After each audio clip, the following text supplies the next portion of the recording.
This is part 2 of my presentation. Oh. Fantastic. Basically, a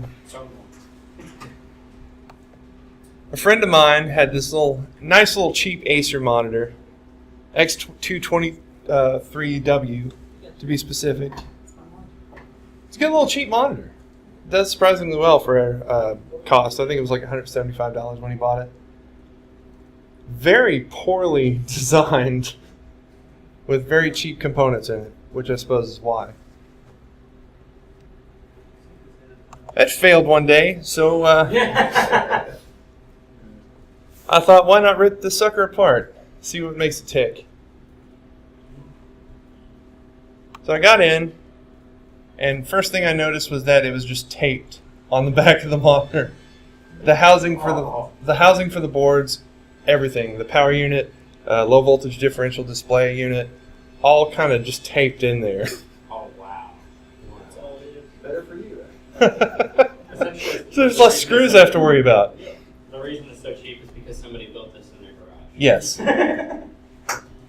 They mass manufactured this in somebody's garage. First thing I noticed. Oh, wow. That's what you were looking for those for. Yep. Like fireworks. The simplest thing that could have gone wrong with this device ended up going wrong with it. And it's typically what goes wrong in most monitors is the caps blow. So, of course, I went to where I thought I'd get some caps. But before I did, took an ESR meter, which I'll pass around the room, I guess. Here she is.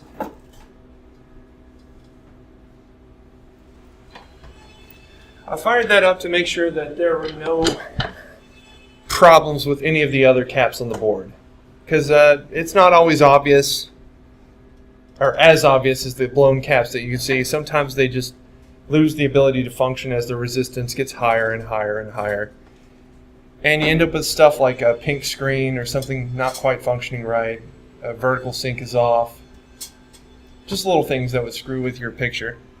So you basically hook that ESR, and the beauty about this one is that you can do in-circuit testing. So devices don't have to be desoldered from the board before they're tested. It essentially measures capacitance and the ESR rating, which the lower the ohm, the better the cap functions. Low ohms typically mean healthy cap. Can you test that? What do you consider low ohm? That.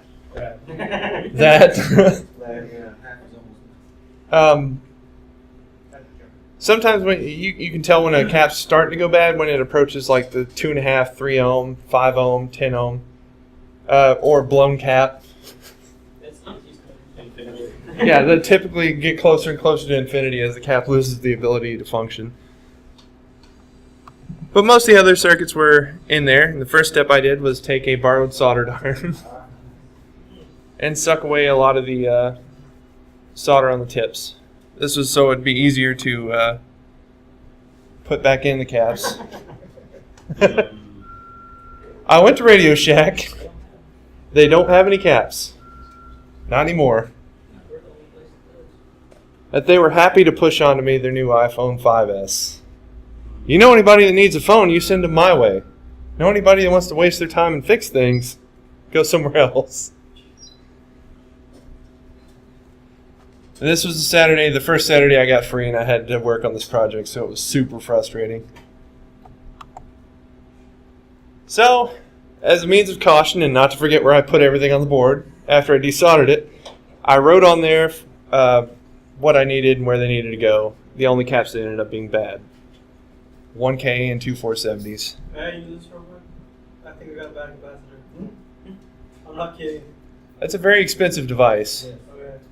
Can you use it after the meeting? Yes. Okay. But, yeah, just make sure to label the board or write them down somewhere or draw a diagram. It's very important to remember where these go. Unless they're in sequence or in parallel, then it doesn't matter. But that's a different story. You can't really tell. His credit boards actually print them. I've seen where they actually do print. You don't have to worry about it.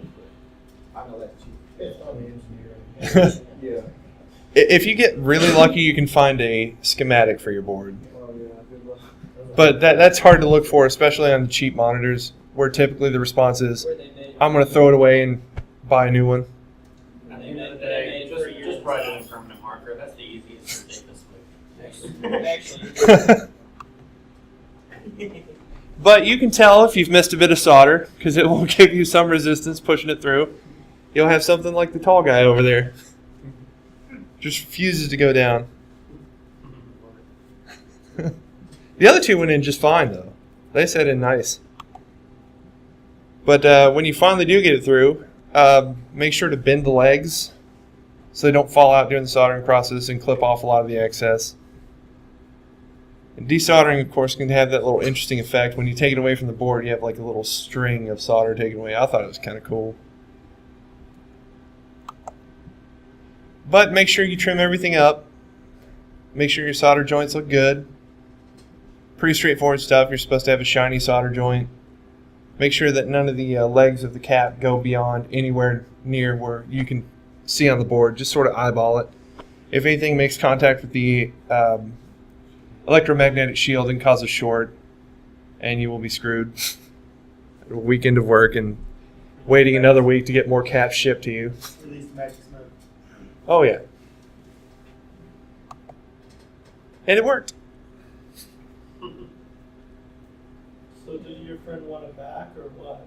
Oh yeah, I gave it back to him. He's the one that's poor. But I am also poor. You both won out. Conclusion of this, just go around and mess up some stuff. You can't mess it up any worse. If it's already broke, just get in there and mess around with it. See if you can make it work again. Just don't use a bigger hammer. Yeah.